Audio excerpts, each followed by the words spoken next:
안녕하세요. 멀쩡한 직장 잘 다니다가 개인 사업을 시작했고, 이제서야 겨우 제자리를 다시 잡아 먹고 살만해진 30대 후반의 여자입니다. 욕심 많은 시댁에 재수 없는 남편과 이혼해서 보란듯이 복수해주게 된 저의 이야기를 하러 찾아왔어요. 제가 장사를 처음 시작하게 된 건 제 어릴 적 친구 때문이었습니다. 과거에 입시 준비하면서 엄청 친하게 지냈던 친구가 하나 있어요. 저랑 공부를 비슷비슷하게 하는 친구였다 보니 대학도 비슷한 곳에 진학하게 되었습니다. 그런데 그 친구가 대학 들어간 지 얼마 지나지 않아서 유학길에 올랐어요. 연락을 자주 주고받긴 했지만 시차도 있고 서로 바쁘기도 하다 보니 점점 생사 정도만 알고 지내는 사이가 되었죠. 그렇게 대학 졸업하고 저는 취직까지 성공해 알만한 사람은 전부 알 법한 그런 회사에 들어가게 되었습니다. 학교 다닐 때도 바빠서 연락이 힘들었는데 취직까지 했으니 그 후론 정말 그 친구와 연락 한 통 나눌 여유조차 사라졌지요. 그렇게 직장 생활 3년 차를 넘기고 있을 무렵 미국으로 유학 갔던 그 친구한테서 연락이 왔어요.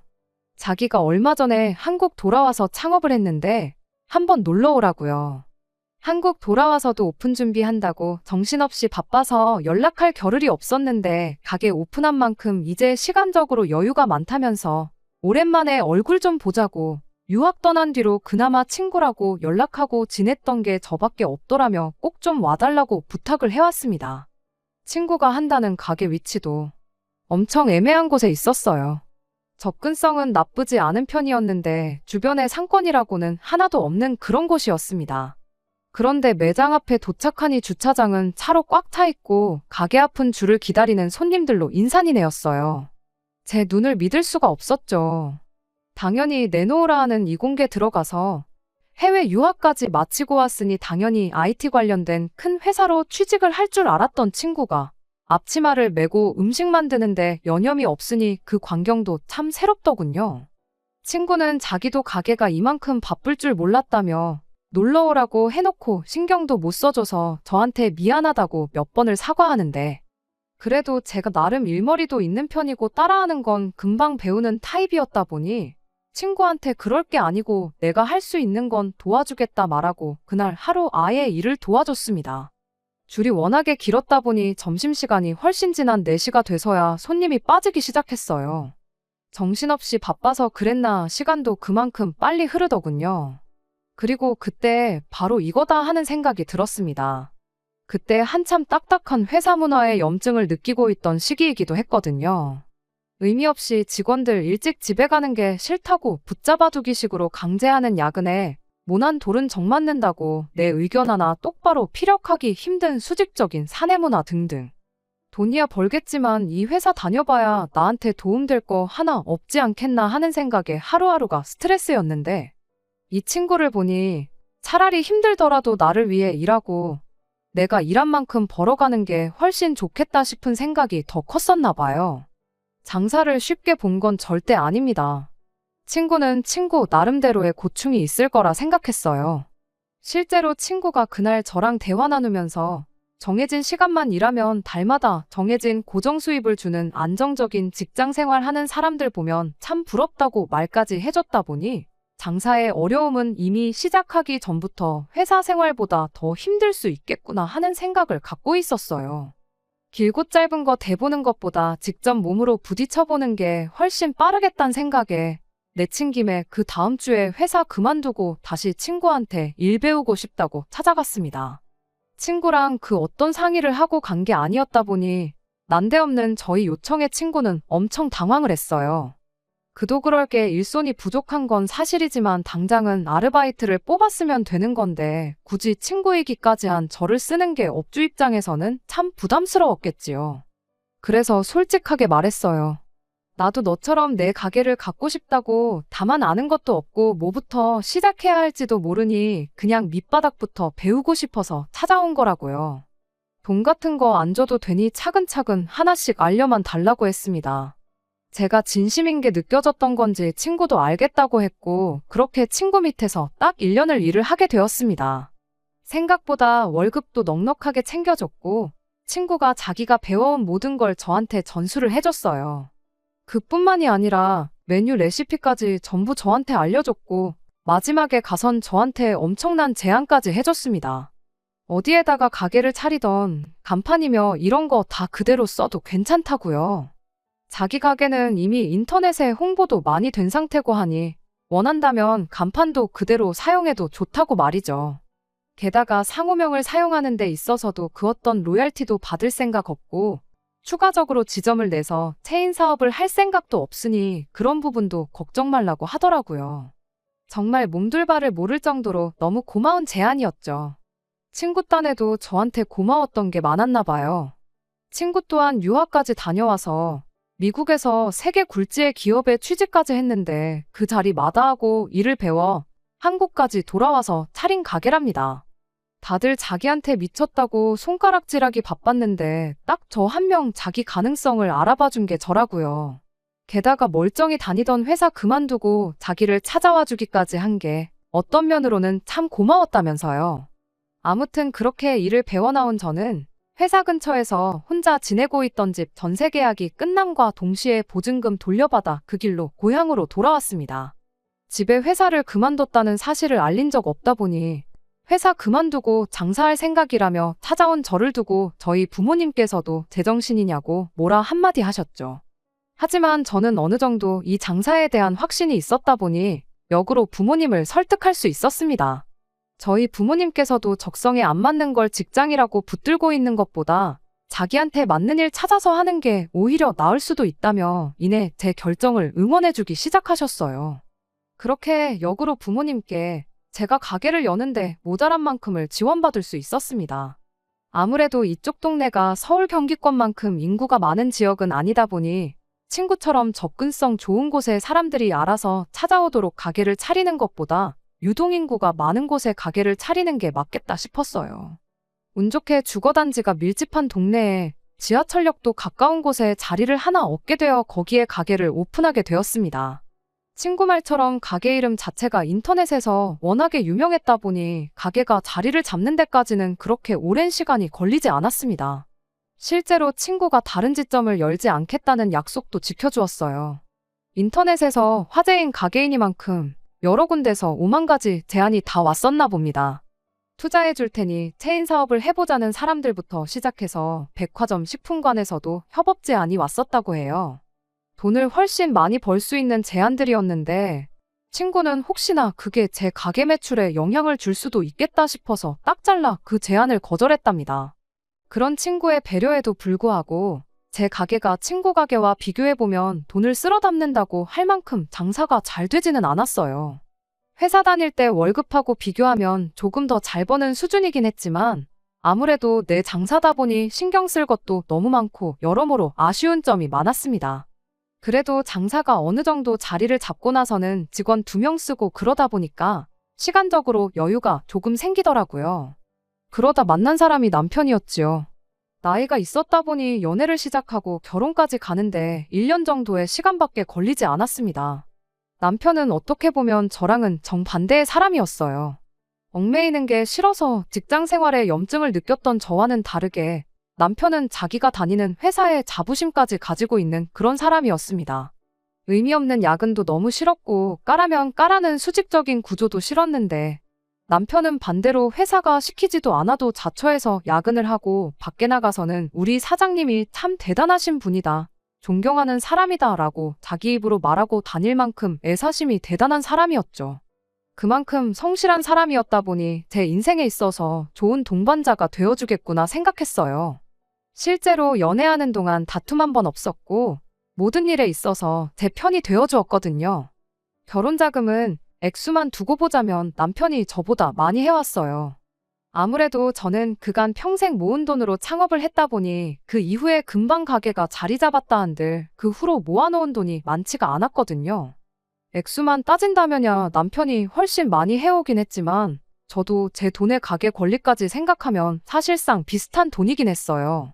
대출도 그만큼 많았다 보니 앞으로 둘이 벌어서 대출을 같이 갚아나갈 텐데 반반 결혼이나 마찬가지인 결혼이었습니다.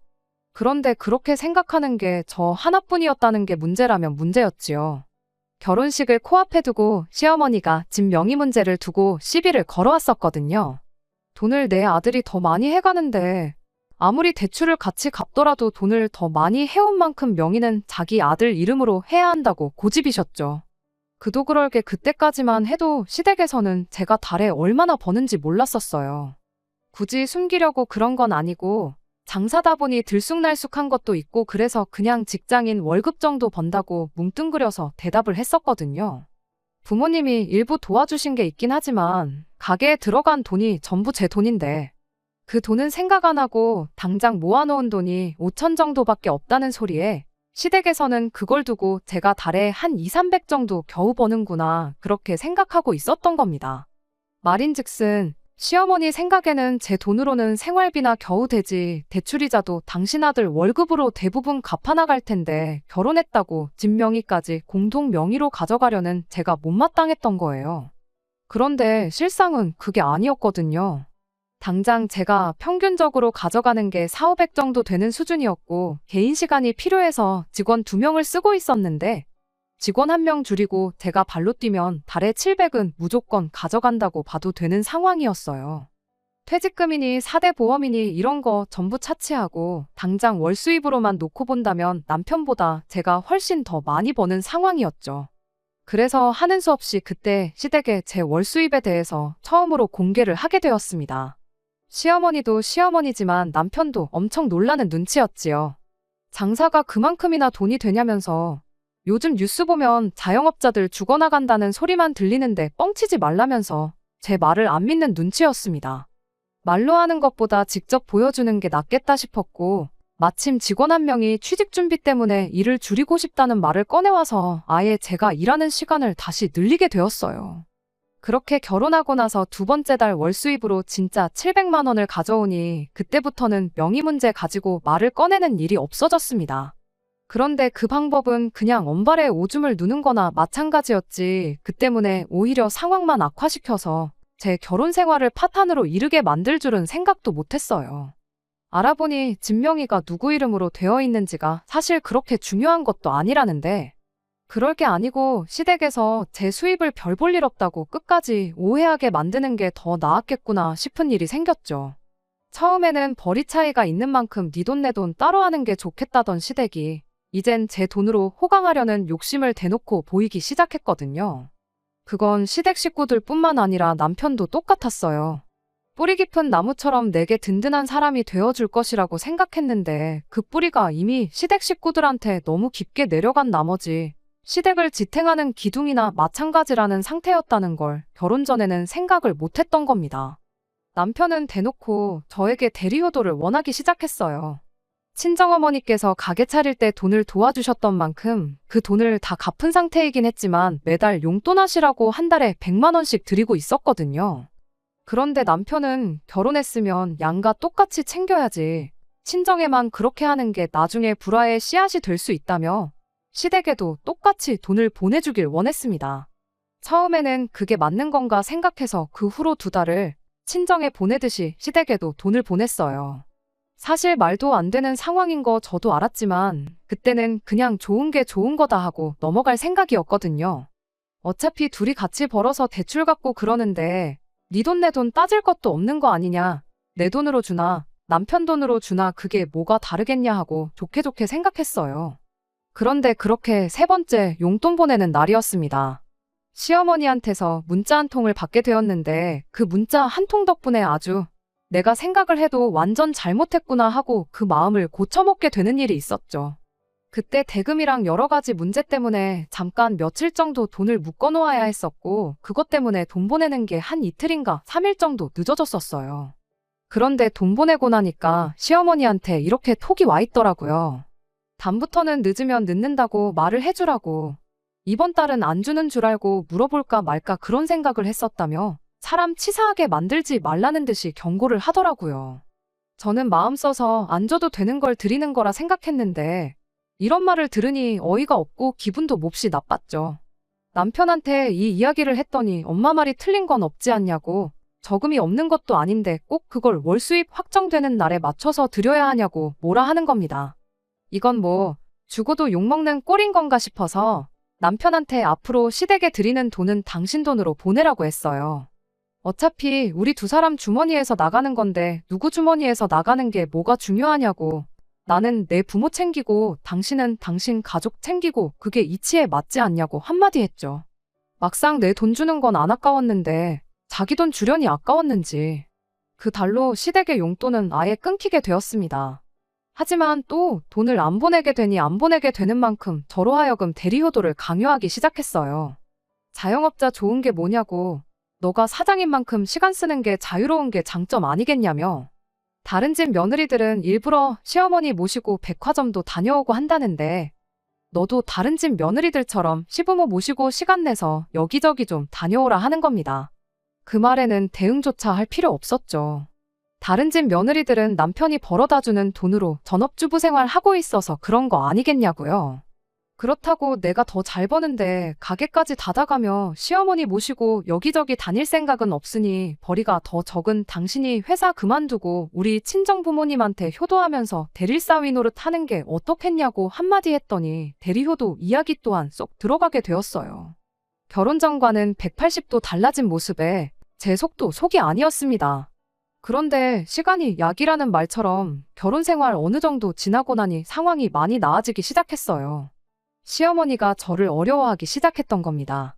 남편 아래로 저보다도 2살 어린 신우가 있어요. 신우가 참 요즘 사람들 안 좋은 점이라고 하는 건 다 갖고 있다고 해도 무방할 정도로 책임감 없고 끈기도 없고 꿈도 없는 그런 사람입니다. 그런 만큼 시어머니한테 신우는 아픈 손가락 같은 존재였어요. 어떻게 겨우 대학 보내놨더니 하라는 공부는 안 하고 놀러만 다니고 사고만 치고 다니다가 결국 적성에 안 맞는다고 대학교를 자퇴하게 되었고 이후로도 일은 똑바로 안 하고 놀러 다니는 데만 혈안인 그런 사람이었습니다. 남편이며 시부모님 인맥을 총동원해서 취직을 시켜놓아도 반년 다니면 정말 잘 다녔다고 할 정도로 금방 그만두기 일쑤였고요. 그런 게 하도 반복되다 보니 나중에 가선 이력서를 써서 보내도 면접 보러 오라는 연락 한 통 없이 서류에서부터 탈락하기 시작해서 신우가 가질 수 있는 직장이라곤 아르바이트 자리 정도밖에 없었어요. 나이 먹으면 정신 차리겠거니 생각했는데 오히려 시간이 지날수록 상태만 악화되고 있는 그런 상태였고 시어머니 입장에서는 그래도 소중한 딸인 신우가 마지막으로 직장이나마 가질 수 있는 게 제 가게뿐이라는 생각을 갖기 시작한 겁니다. 그래서 그 덕에 언젠가부터 시어머니가 저를 어려워하기 시작했고 남편 또한 제 눈치를 많이 보기 시작했어요. 그렇다고 해서 제가 신우를 제 가게의 직원으로 채용할 생각은 없었습니다. 잘하는 사람을 뽑아놓아도 모자랄 판에 그런 책임감 없는 사람을 일부러 멀쩡히 잘 일하고 있는 직원들 시간까지 빼가면서 신우를 써줄 이유가 하나도 없었던 거죠. 그러던 중 시어머니가 신우랑 같이 해서 저를 찾아왔어요. 애가 이제 정신 차리고 똑바로 산다고 하니 한 번만 기회를 주면 어떻겠냐는 식으로 물어오셨고 신우 또한 새언니 가게이니만큼 내 가게다 생각하고 열심히 할 테니 일을 시켜달라고 부탁을 해왔죠. 하도 간곡하게 사정을 하길래 결국엔 그 부탁을 들어주기로 했어요. 내가 내 수입 덜 가져가겠다는 생각으로 직원들 시간 하나 건드리지 않고 신우 자리를 하나 만들어줬습니다. 솔직히 처음엔 신우가 한 달 버티면 오래 버티는 거다 생각하고 만들어준 자리였는데 진짜로 이번엔 정신을 차린 건지 정말 자기 가게처럼 열심히 일을 하더라고요. 가게 문 열기 10분 전에 가게 앞에 와서 기다리고 있지 않나. 다른 직원들에 비해서 손이 느리고 일머리가 많이 없기는 했지만 정말 열정적으로 최선을 다해서 일을 하는 모습에 저도 생각을 달리하게 되었어요. 그리고 그렇게 신우를 제 가게에서 일을 시킨 덕분에 남편과 시어머니와의 관계도 좋아지기 시작했으니 더할 나위 없이 좋은 결정을 내렸구나 그런 생각을 하게 되었습니다. 신우가 생각보다 잘 따라와주고 워낙에 열심히 하는 모습을 보여줬다 보니 반년이 지나고부터는 최저시급으로 쳐줬던 급여도 다른 직원들 받던 만큼까지 올려주고 그랬어요. 제가 가게에 나와 있으면 제 옆에 딱 달라붙어서 제가 하는 일 다 노트에 받아 적고 메모하는 모습을 보고 이젠 진짜 정신 차렸는가 보구나 하고 신우를 달리 보게 되었습니다. 그런데 그렇게 1년이 더 지나서 신우가 갑자기 일을 그만두겠다는 의사를 전해왔습니다. 일하는 게 나쁘거나 그런 건 아닌데 아무래도 장사는 자기 적성이 아닌 것 같다며 그동안 일하면서 벌어놓은 돈을 가지고 공무원 시험이나 준비해야겠다고 그러더라고요. 일도 어느 정도 손에 익은 듯 보이고 직원들하고 팀워크도 좋아졌는데 막상 신우가 그만둔다고 하니 아쉽기까지 했습니다. 그래도 자기한테 더 잘 맞는 일을 하겠다고 그만두는 신우를 붙잡는 건 또 아니겠다 싶었어요. 그래도 나름 가족이자 사장이라고 퇴직 금명목으로 현금도 두둑하게 챙겨주고 신우의 성공을 바래주기로 했습니다.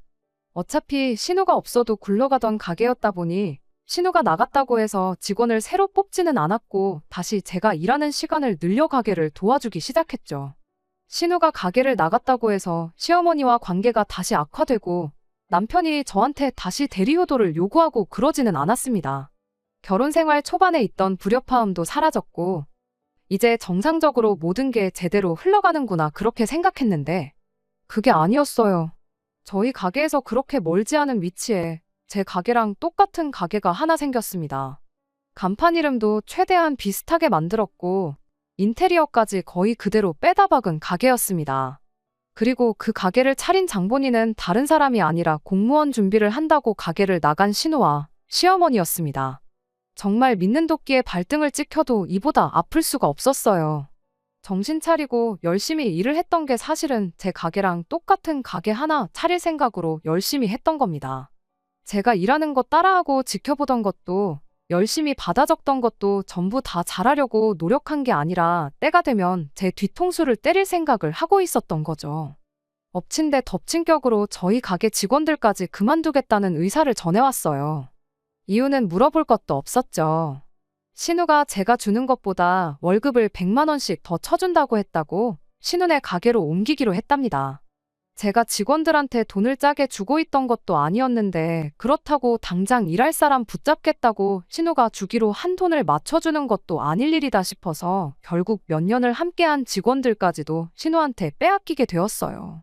남편한테 이게 무슨 상황이냐고 신우랑 시어머니한테 당장 가서 따지겠다고 했더니 남편이 가족끼리 뭘 그러냐, 우리끼리만 잘 살면 쓰냐면서 그냥 분점 하나 냈다고 생각하면 마음이 편하지 않냐는 겁니다. 아니, 차라리 그럼 가게 한 개 더 낼 생각 없냐고 물어봤으면 되는 거 아니냐고. 이렇게 사람 뒤통수 때리는 게 정상적인 거냐고. 그리고 따지고 보면 내 친구가 본점을 하고 있는 거고 내가 하는 게 분점인데 분점 5분 거리에 분점을 또 내는 가게가 세상에 또 어디 있냐고 남편한테 한마디 했죠. 남편은 이게 다 결혼 초반에 가족들한테 거리 두고 처가와 시댁을 차별한 것에 대해 벌을 받는 거라고 자업자득이라는 말도 못 들어봤냐며 이게 다 제가 자초한 일이라고 뻔뻔한 소리를 하더군요. 그때 제가 치사하게만 안 굴었으면 자기 가족들도 이렇게까지는 안 했을 거라나요? 그리고 신은혜가 제 가게를 표절했다는 증거라도 있냐며 뻔뻔하게 나오더군요. 친구가 처음 사업을 성공시키고 나서 이미 여러 군데서 비슷한 느낌의 메뉴들을 출시했었고 그걸 따라해서 창업한 가게들도 수십 군데가 넘었습니다. 남편 말은 신우가 새로 차린 가게 또한 그런 비슷한 가게들 중 하나일 뿐 따라한 게 아니라는 소리였죠. 당연히 제 가게가 잘 되면 잘 되는 만큼 근처에 비슷한 가게가 생기게 될 거라는 건 어느 정도 염두에 두고 있었습니다만 간판에 인테리어까지 똑같이 따라한 가게를 다른 사람도 아니고 내 남편 가족들이 차릴 줄은 생각도 못했어요. 그리고 이 모든 게 저만 모르게 해서 남편을 포함한 시자들끼리 계획한 일이라는 사실을 알게 되니 소름이 다 돋더군요. 그 와중에 남편이 저한테 너는 지난 세월 동안 벌만큼 벌지 않았냐고 이제는 우리 엄마랑 동생 돈 편하게 벌게 이참에 장사도 접고 남편이 벌어다주는 돈으로 시댁에 효도하면서 편하게 지내라는 소리를 하는 겁니다. 가게 말아먹고 월수입이 사라지면 제가 찍소리도 안 하고 자기들 눈치 보고 살 거라고 생각했는가 봐요. 그렇게 할 생각은 눈꼽만치도 없었으니 다른 말보다 남편한테 이혼하자는 말을 한마디 건넸어요. 남편은 저한테 당장 먹고 살 걱정부터 해야 하는 거 아니냐면서 진짜 이혼할 생각이냐고 뻔뻔하게 나오더라고요.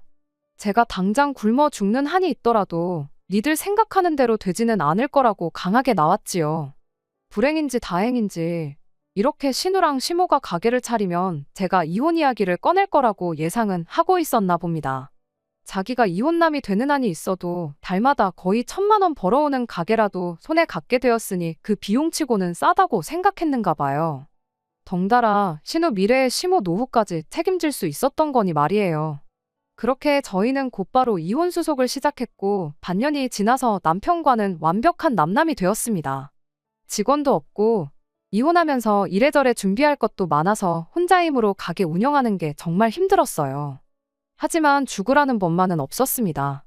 친정어머니께서 가게 일을 도와주기 시작했고 저도 더 열심히 가게에 나가서 일을 하기 시작했어요. 하지만 눈에 띄게 떨어진 손님과 매출은 굳이 포스기를 보지 않아도 알 수 있을 정도로 타격이 컸습니다. 더 좋은 위치에 더 넓고 더 깨끗한 가게가 새로 생겼는데 손님들 입장에선 신우 가게를 두고 제 가게에 올 이유가 하나도 없었습니다. 심지어 직원들까지 다 저희 가게에서 일하던 사람들인데 손님들 입장에선 진짜로 장사가 잘 돼서 근처 넓은 가게로 가게를 옮겼구나 생각했었나 봐요. 그래도 아랑곳하지 않고 그렇게 열심히 했죠. 그런데 남편과 이혼을 하고 난 뒤로 언젠가부터 눈에 띄게 매출이 회복되고 있는 느낌이 들기 시작했습니다. 알고 봤더니 이 사실을 알게 된 제 친구가 저 모르게 인터넷에 표절 매장이라고 신우 가게 사진까지 찍어서 포스팅을 해준 거예요. 그리고 동네에서도 가게 자주 오던 단골 손님들 몇 분이 이런 저와 신우의 얽힌 비하인드 스토리를 알아내게 되었고 그게 또 동네에 소문을 타서 신우 가게로 빼앗겼던 손님들이 다시 저희 가게로 돌아오기 시작한 거였죠. 그 와중에 신우가 빼갔던 2명의 직원들이 다시 저를 찾아왔어요. 다시 돌아오고 싶다더군요. 돈을 100만 원을 더 주는 게 사실은 더 주는 게 아니었던 거예요. 정확히 말하자면 신우네 가게가 저희 가게보다 1시간 일찍 열고 1시간 늦게 닫았었어요. 직원들 입장에선 일을 하는 시간이 늘어난 거죠. 그리고 직원을 둘이나 전부 데려간 게 신우랑 시어머니는 직원들한테 아예 가게를 맡겨놓고 둘이서 놀러 다닐 생각으로 그랬던 겁니다. 3명, 4명씩 하던 일을 둘이서 나눠가지고 하게 되었으니 일도 더 많아졌던 거고요. 쉬는 날도 제대로 보장해주지도 않고 그야말로 100만 원 더 주고 사람을 아주 지들 맘대로 부려먹고 있었던 겁니다. 나중 가선 집에 가구 배치 옮기는데 도와달라고 불러내고 그런 식으로 개인적인 일까지 시키기 시작하니 직원들 입장에선 100만 원을 더 받는 게 아니었던 거예요. 고작 몇만 원 더 버는 거나 마찬가지인데 당장 100만 원 더 준다는 말에 혹해서 저를 배신한 게 정말 미안하다며 돌아오고 싶으니 다시 받아줄 수 있겠느냐고 사정사정을 하더라고요. 저와 같이 함께해온 기간이 얼마건 간에 솔직히 저한테 귀뜸 한마디 해주지 않고 저를 배신한 그 2 직원은 저에게 있어서 신우와 공범이나 마찬가지긴 했습니다. 신우의 소행을 미리 알고라도 당했으면 억울하지는 않았을 텐데 암만 후회를 한다고 한들 직원들을 다시 받아줄 의리는 저한테 없는 거나 마찬가지였죠. 하지만 그런 거 아랑곳하지 않고 직원들을 다시 받아줬어요. 무슨 수를 써도 수년간 합을 맞춰온 이 직원들 없이 신우랑 시어머니 둘이서 가게를 꾸려나갈 재간이 없다는 건 제가 누구보다 잘 알고 있었거든요. 신우도 했는데 저라고 못할 게 뭐가 있나 싶어서 당장 그렇게 하기로 했습니다. 그렇게 주문한 음식도 제때 못 내주는 신우네 가게는 점점 손님이 떨어지기 시작했어요. 거기에 엎친 데 덮친 격으로 동네방네 신우의 만행에 대한 소문이 일파만파 커지기 시작했습니다. 줄어든 매출은 금세 회복되기 시작했고 듣자 하니 신우네 가게는 파리만 날려서 매일같이 주방에서는 신우와 시모가 말다툼만 하고 있다는 이야기까지 들려왔어요. 그러던 중 얼마 전 친구한테서 서로 2 가게 정리하고 서울 한복판에다가 엄청 크게 가게를 하나 같이 열면 어떻겠냐는 제안을 받았습니다. 유동인구가 몇 배나 많은 만큼 아마 모르긴 몰라도 지금 버는 돈의 몇 배는 벌게 될 거라면서 말이죠. 저는 그 제안을 흔쾌히 받아들였어요. 어차피 이혼한 남편과 그 신우랑 시모 때문에 정이 떨어질 만큼 떨어져서 같은 동네에서 계속 살고 싶은 마음이라곤 쥐뿔도 없었거든요. 대신 제 가게는 조금 나중에 정리기로 했어요. 조금만 더 하면 신우가 차린 그 가게 망하는 꼴을 볼 것 같은데 괜히 내 가게 정리해서 신우네 되살아나는 꼴은 보고 싶지 않았거든요. 그렇게 가게 준비하면서 서울과 고향을 오며 가며 하며 처음 가게를 열었을 때보다 더 열심히 지난 몇 개월을 보냈습니다. 그리고 서울의 가게가 오픈함과 동시에 신우네 가게가 결국 버티지 못하고 문을 닫게 되었습니다. 그렇게 제 가게도 정리를 하게 되었어요. 가게는 직원 중 1명이 인수를 해서 새로운 가게로 새로 차리기로 했고 다른 직원 한 명은 저를 따라와 서울로 올라와서 같이 일을 하기로 되었습니다. 친구의 예상대로 서울의 새로 영가게는 정말이지 그야말로 대박이었습니다. 접근성이 더 좋아진 만큼 소문도 더 빨리 퍼지게 돼서 지금은 평일 대낮에도 손님들이 가게를 둘러쌀 만큼 줄을 서야 할 정도로 장사가 잘 되고 있어요. 이렇게 더 성공한 저를 보고 남편이며 시모며 신우가 얼마나 배 아파할지 생각하면 잠을 안 자도 쌩쌩하고 안 먹어도 배가 다 부를 정도입니다. 그리고 한편으로는 이런 생각도 들어요. 신우랑 시모가 욕심내지 않고 신우를 제 밑에서 계속 일하게 시켰다면 아마 모르긴 몰라도 제가 이렇게 서울에 올라오면서 신우한테 가게 권리를 전부 넘기고 왔을지도 모른다는 걸요. 아니면 동업자 대우로 신우랑 같이 서울로 올라왔을 수도 있고요. 욕심 조금만 덜 부렸어도 평생 먹고 살 걱정은 없게 만들어줄 수 있었을 텐데 제 욕심에 쫄딱 망해버린 시댁 보니까 남편 말 맞다나 자업자득이라는 말이 괜히 있는 말이 아니구나 싶네요. 끝까지 들어주셔서 감사합니다. 오늘의 사연은 여기까지입니다. 구독과 좋아요, 알람 설정 부탁드리고 더 좋은 사연으로 다시 찾아뵙겠습니다. 감사합니다.